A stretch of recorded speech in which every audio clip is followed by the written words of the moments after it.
ඉන්නේ. அவர் உயிரோடு எழுந்திருக்கிறார். හලෙලූයා. அல்லேலூயா. උන්වහන්සේ නැවත නැගිට නිසා அவர் மீண்டும் உயிரோடு எழுந்திருக்கிறபடியால் අපිට හිස් කුරුසයක් තිබෙන්නේ. எங்களுக்கு ஒரு பெருமையான சிலுவையே இருக்கிறது. ඒ වගේම හිස් සෝන් යක් තිබෙනවා. அதே போல பெருமையான ஒரு கல்லறையே இருக்கிறது. ආමෙන්. ஆமென். උන්වහන්සේ ජීවමානයි. அவர் ஜீவிக்கிறவராய் இருக்கிறார். Amen. අපි මේ උදෑසන මතේ සුභාරංචි 28 වෙනි පරිච්ඡේදයේ மத்தேயு எழுதின சுவிசேஷ புத்தகம் 28வது அதிகாரம் 28 ඉඳලා කියවන්න. 28வது அதிகாரம் 6வது வசனத்திலிருந்து வாசியுங்கள். උන්වහන්සේ මෙහි නැත. උන්වහන්සේ කී ලෙසම නැගිටුණු සේක.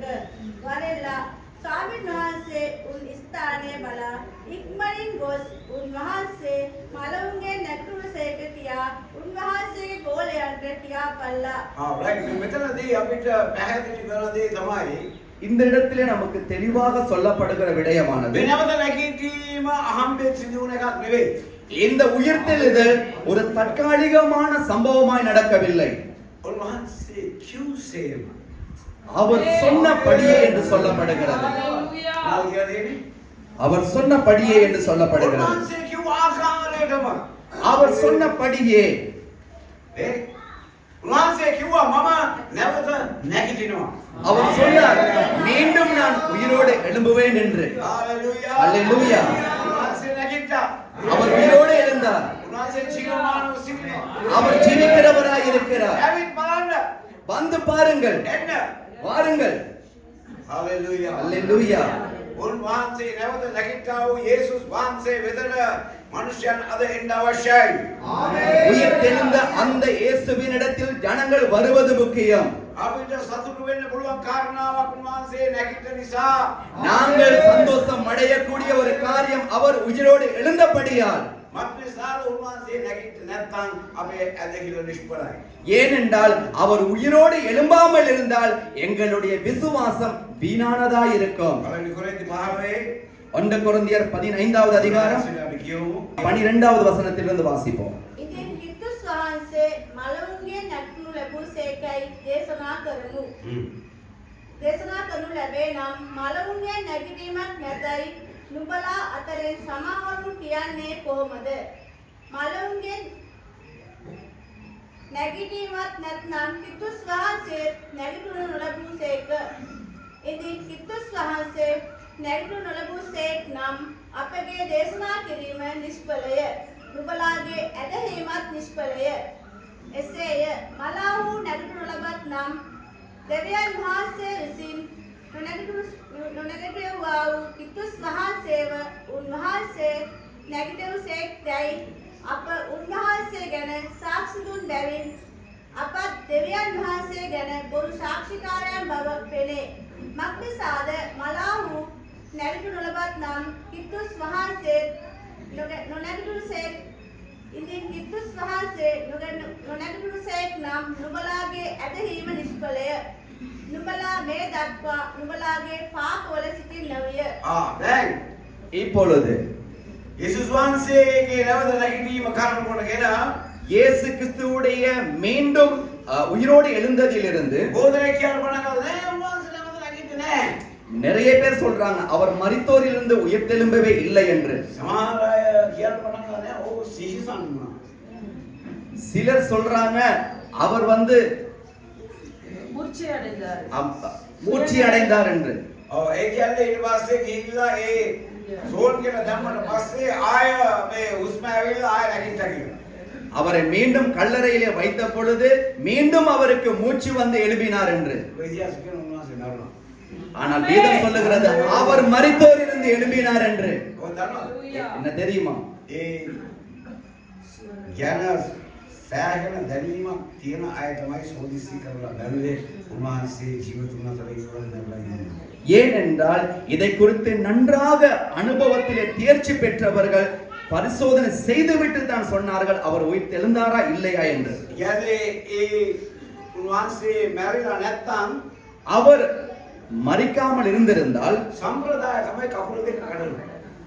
சம்பிரதாயம் என்னவென்றால் இரண்டு கால்களையும் எலும்புகளை முறிப்பார்கள். ඒ අර දෙපැත්තේ මරුණා හිටිය නැති නිසා එයාගේ කකුල් දෙක කැඩුවා.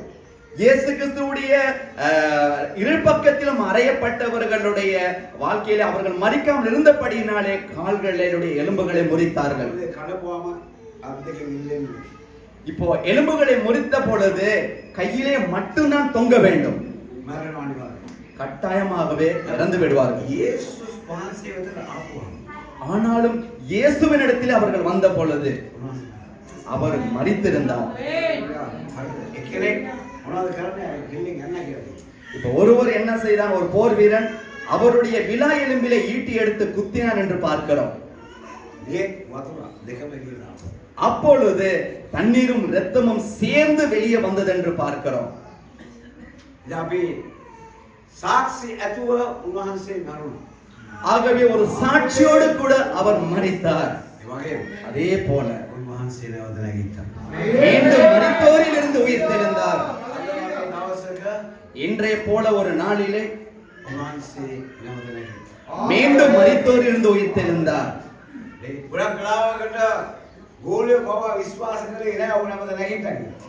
அநேக நேரங்களிலே சீசர்கள் கூட நம்பவில்லை அவர் மீண்டும் உயிர்த்தெழுந்திருக்கிறார் என்று. නමුත් ஆனாலும் උන්වහන්සේ නැවත නැගිටින බව දැනගත්තාම ඒ අය තාම සතුටු වුණා. இயேசுவானவர் மீண்டும் மரித்தோரிலிருந்து உயிர்த்தெழுந்திருக்கிறார் என்று சீசர்கள் அறிந்து கொண்ட பொழுது சந்தோஷம் அடைந்தார்கள். මොකද උන්වහන්සේ නැවත නැගිට්ට බව කියලා තමයි නැවත නැගිටින බව කියලා තමයි උන්වහන්සේ නැවත නැගිට්ටේ. ஏனென்றால் இயேசுவானவர் ஜீவனோடு இருக்கும் பொழுது நான் மரித்து மீண்டும் எழும்புவேன் என்று சொன்னபடியே மீண்டும் உயிர்த்தெழுந்தார். ඒතර උන්වහන්සේ නැවත නැගිට්ටේ නැත්නම් අපිට සුභාරංචියක් නැහැ.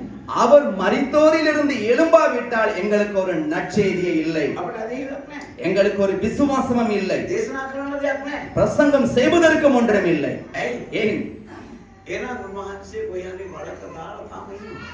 அப்படி என்றால் எங்கேயாவது ஒரு குழியிலே அடக்கம் செய்யப்பட்டு அப்படியே இருப்பார். නෑ இல்லை. අපිට අද මම ගිහලා බලලා ආවේ ඊශ්‍රායල්. ஆமென். எங்களுடைய போதகரும் கூட இஸ்ரேலிலே போய் அதை பார்த்து விட்டு வந்திருக்கிறார். ඉස් அங்கே பெருமையான ஒரு கல்லறை. අටකරු නෑ. அங்கே வந்து எலும்பு கூட இல்லை. කොණ්ඩේ නෑ. அங்கே முடி இல்லை. දත් නෑ.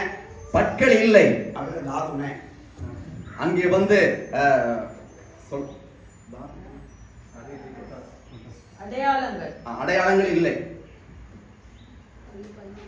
යේසුස් වහන්සේ ඇඟේ කෑලි නෑ අපි ගාව. இயேசு கிறிஸ்துவுடைய சரீர அங்கங்கள் கூட இல்லை. උන්වහන්සේ නැවත නැගිට්ටා. அவர் மீண்டும் மரித்தோரிலிருந்து உயிர்த்தெழுந்தார். ஹalleluya රෝමාට 11ට යමක් කියනවා. ரோமர் 8வது அதிகாரம் 11வது வசனம் எங்களுக்கு ஒரு காரியத்தை சொல்லுகிறது. මොනවද කියන්නේ? எங்களுக்கு என்ன சொல்லப்படுகிறது? බලවත් දෙයක් අපිට කියනවා. ஒரு வல்லமையானது அங்கே சொல்லப்படுகிறது. නැගිටීමේ බලය ගැන කතා කරනවා. இந்த உயிர்த்தெழுதலின் வல்லமை குறித்து மீண்டும் அங்கே பேசப்படுகிறது. නැගිටවෝ ආත්මය ගැන කතා කරනවා. மீண்டும் இந்த உயிர்த்தெழுதலின் வல்லமை ஆவியை குறித்து பேசப்படுகிறது. මොනවද කියන්නේ? என்ன சொல்லப்படுகிறது? அன்றியும் இயேசுவை மரித்தோரில் තවද යේසුස් වහන්සේව මලවුන්ගේ නැගිට්ටෙව් තනන් වහන්සේගේ ආත්මයන් වහන්සේ නුඹලා තුල වාසය කරන සේක් නම් කිත්තුස් යේසුස් වහන්සේව මලවුන්ගේ නැගිට්ටෙව් තනන් වහන්සේ නුඹලා තුලේ වසන නුඹලාගේ තමන්ගේ ආත්මයන් වහන්සේ කරන කොටගෙන නුඹලාගේ මරණීය ශරීරයන්ද ජීවත් කරන සේක. ආමේන්. ஆமென். උන්වහන්සේ නැවත නැගිට්ටා. அவர் மீண்டும் உயிரோடு எழுந்தார். දෙවියන් වහන්සේගේ ආත්මය උන්වහන්සේව නැවත නැගිට්ටෙව්වා. தேவனுடைய ஆவியானவர் மீண்டும் அவரை உயிரோடு எழுப்பினார். ඒ නැවත නැගිට්ටෙව්වා වූ ආත්මයම அதே மீண்டும் அந்த வல்லமையானது ඔබ තුලත් මා තුලත් ක්‍රියා කරනවා නම් உங்களுக்குள்ளேயும் எனக்குள்ளேயும் செயல்பட்டால் ඔතන තමයි ප්‍රශ්නේ තියෙන්නේ. இங்கே தான் பிரச்சனை இருக்கிறது. මොකද මේ මරණීය ශරීරයේ උන්වහන්සේට ජීවත් කරන්න පුළුවන්. ஆமென். இந்த சாவுக்கு ஏதுவான சரீரத்தை கூட அவரால் உயிர்ப்பிக்கப்பட முடியும். නැවත නැගිටීමේ බලය මෙයයි. இதுதான் மீண்டும் உயிர்த்தெழுதலின் வல்லமை. අපිට පණිවිඩයක් තියෙනවා. எங்களுக்கு ஒரு செய்தி இருக்கிறது. අපේ මනෝවිද්‍යාවක් තියෙනවා. எங்களுக்கு ஒரு செய்தி இருக்கிறது. ඒ තමාව ජීවත් කරන්න පුළුවන් දෙවි කෙනෙක් ඉන්නවා. உங்களை வாழ செய்யக்கூடிய ஒரு தேவன் இருக்கிறார் என்பதை குறித்து යේසුස් වහන්සේ නැවත නැගිට්ටා වගේම අද අපි උන්වහන්සේ තුල නැවත නැගිටලා ඉන්නේ. இயேசு கிறிஸ்துவானவர் மீண்டும் மரித்தோரிலிருந்து எழும்பினது போல நாங்களும் இயேசு கிறிஸ்துவுக்குள்ளாக இருந்து மீண்டும் உயிரோடு எழும்பி இருக்கிறோம். ඒ නිසා තමාව පස්සට අදින දේවල්, තමාව පල්ලෙහාට දාන දේවල්, තමාට මොකද්ද අඩපණ කරන දේවල්, තමාව මේ මොලේ කුණු කරන දේවල්, මේ ඔක්කොටම වඩා බලවත් කාරණාව තමයි දෙවියන් වහන්සේගේ ඒ නැවත නැගිට්පන ආත්මය. ஆகவே உங்களை பின்னடைய செய்கிற, உங்களுடைய மனதை சோர்வடைய செய்கிற, உங்களுடைய வாழ்க்கையிலே பாதிப்புகளை கொண்டு வர செய்கிற இவை எல்லாவற்றையும் விட இந்த மரித்தோரின் உயிர்த்தெழுதலின் வல்லமையானது மிகவும் முக்கியமானதாக இருக்கிறது. දෙවියන් වහන්සේගේ බලය අද ක්‍රියාත්මකයි. தேவனுடைய வல்லமை இன்றும் கிரியை செய்கிறது. දෙවියන් වහන්සේගේ ආත්මය ක්‍රියාත්මකයි. தேவனுடைய ஆவியானவர் செயல்பட்டு கொண்டிருக்கிறார். උන්වහන්සේ තමයි නැවත නැගිටීමේ පළවෙනියා. ඊට පස්සේ අපි அவர்தான் உயிர்த்தெழுதலின் முதல் பலனானவர். அதற்கு பிறகுதான் நாங்கள். හලෙලූයා. அல்லேலூயா. උන්වහන්සේ කියන මම මේක කවුද කියන්නේ? இதைத்தான் நான் சொல்லுகிறேன். මේ මරණ ශරීරය இந்த சாவுக்கு ஏதுவான சரீரம் මගේ ඇදහිල්ල දුවන ලේ නෙවෙයි. என்னுடைய உடம்புல ஓடுற ரத்தம் அல்ல. දෙවියන් වහන්සේගේ ආත්මය ජීවත්. தேவனுடைய ஆவியானவரால் ஜீவிக்க முடியும். ඒක මට පැහැදිලි. මම දන්නේ ඔයගොල්ලන්ට පැහැදිලිද කියලා. அது போதகருக்கு மிகவும் தெளிவாய் இருக்கிறது. நம்ம எல்லோருக்கும் எப்படியோ தெரியவில்லை. ඒ ගොඩාක් ගලාට මොනවද කරලා අපි හම්බුනාම කොහමද බ්‍රදර් කොහමද අයියෝ මට දන්නේ මට මේ අමාරුව මට අමාරුව තමයි අමාරුව කකුල් අමාරුව පපුව අමාරුව ඔළුව අමාරුව මේ අපුතින අමාරුව இப்போ நாங்க சில நேரத்துல ஒருவர் சந்தித்துக் கொண்டால் நாங்க என்ன செய்யறோம்? முதல்ல சொல்றோம், பாருங்களே எனக்கு இப்படி வருத்தம் இருக்கு, இந்த நோய் இருக்கு, இவ்வளவு பிரச்சனை இருக்கு, இவ்வளவு கஷ்டம் இருக்கு, இப்படியே நாங்க சொல்லிக் கொண்டே இருக்கிறோம்.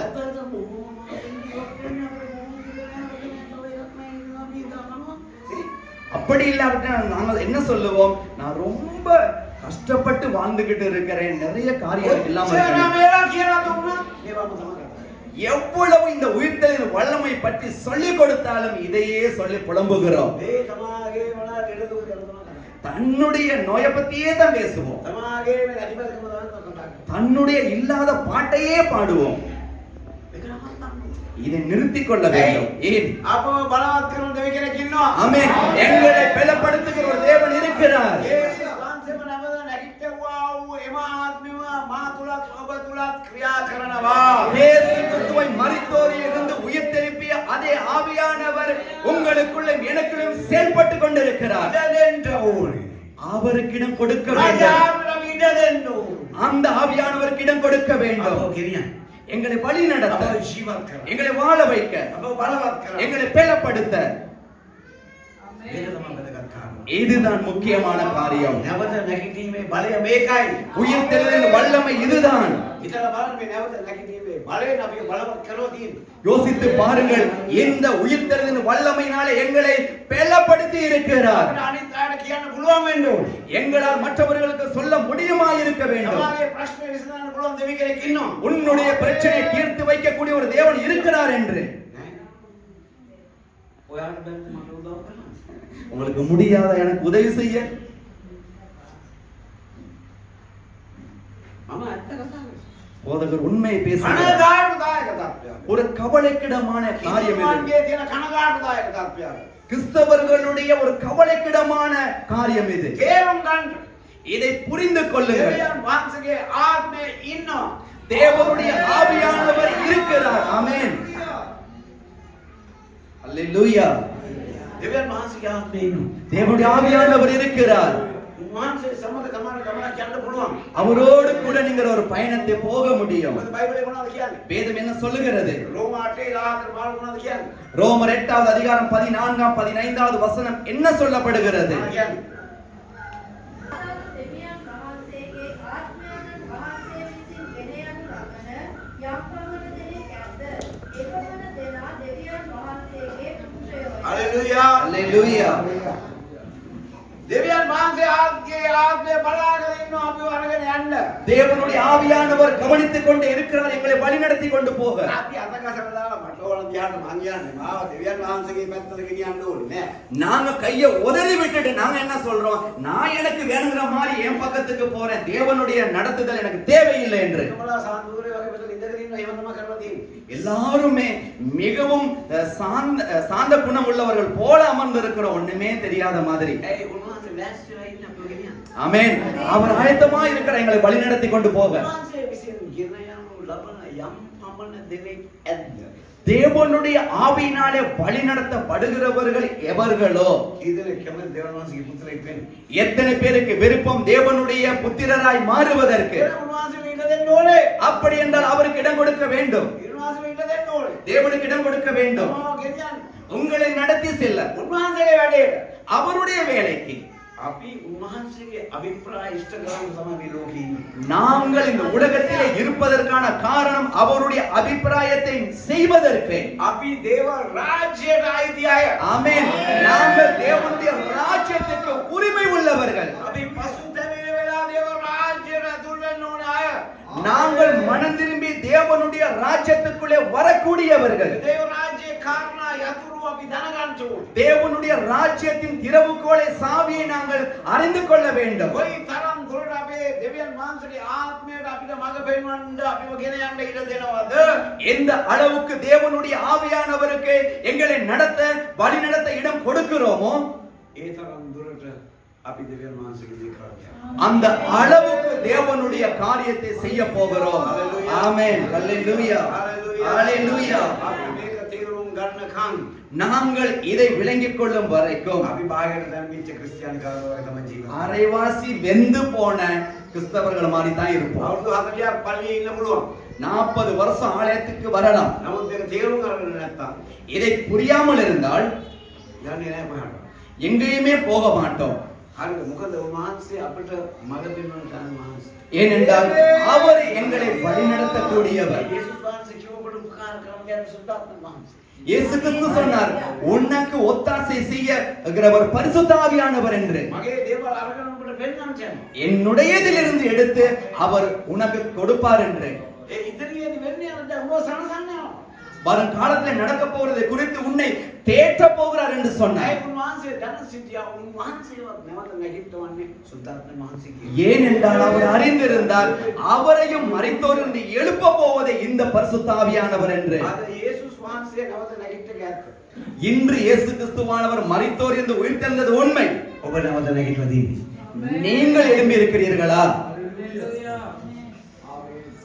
දින තුනේ කාමෙන්ට අනිත් බලාගෙන ඉන්නවා ඒක මම කනට ගැහුවා. 2-3 பேர் ஆமென் சொல்றாங்க, மத்தவங்க எல்லாரும் பாஸ்டர் கொஞ்சம் நல்ல ஒரு அரவிட்ட மாதிரி பாத்துக்கிட்டு இருக்கிறோம் பாஸ்டரை. අපි බෞද්ධිස්මේ උපවාස සමග නැවත தண்ணீர் ஞானஸ்நானம் எடுக்கும் பொழுது அவரோட கூட நாங்கள் மீண்டும் எழுந்திருக்கிறோம் என்று வாசிக்கிறோம். ප්‍රශ්න තියෙන අපි අමතක කරලා තියෙන්නේ. கேள்வி என்னவென்றால் இந்த சத்தியத்தை மறந்து போயிருக்கிறோம். ඒ අපේ බෞද්ධිස්මේ අමතකයි. நாங்கள் எடுத்த ஞானஸ்நானத்தை கூட மறந்து අපි போயிருக்கிறோம். වතුරෙන් එළියට එනකොට උන්වහන්සේත් එක්ක අපි නැවත නැගිටලා අමතකයි. ஆமென். நாங்கள் தண்ணீரில் மூழ்கி வெளியே வரும்பொழுது அவரோடு கூட நாங்கள் மீண்டும் உயிர் எழுந்தோம் என்பதை மறந்திருக்கிறோம். චාරිත්‍රාක් පමණක් වෙලා තියෙන්නේ. இது வந்து ஒரு சரித்திரமான கலாச்சாரமாய் மாறி இருக்கிறது. බලවත් දේ සිද්ධ වුණා. ஆமென். இது வல்லமையான ஒன்று நடந்தது. ඒ බලවත් දේ සිද්ධ වෙමින් පවතින තෝරන. இந்த வல்லமையானது நடந்து கொண்டே இருக்க வேண்டும். නැගිට්ටා වූ බලය තමගේ ජීවිතය තුල ක්‍රියාත්මක වෙන්න. இந்த உயிர்த்தெழுதலின் வல்லமை உங்களுக்குள்ளே செயல்பட்டு கொண்டே இருக்க வேண்டும். ඒක දැනෙන්නේ නැත්තම් இது உங்களுக்கு உணராவிட்டால் අද හොඳ දවසක්. இன்று ஒரு நல்ல நாள். අපි නැගිට සිටිමු. நாங்கள் யாவரும் எழுந்திருப்போம். අපි නැගිට සිටිමු.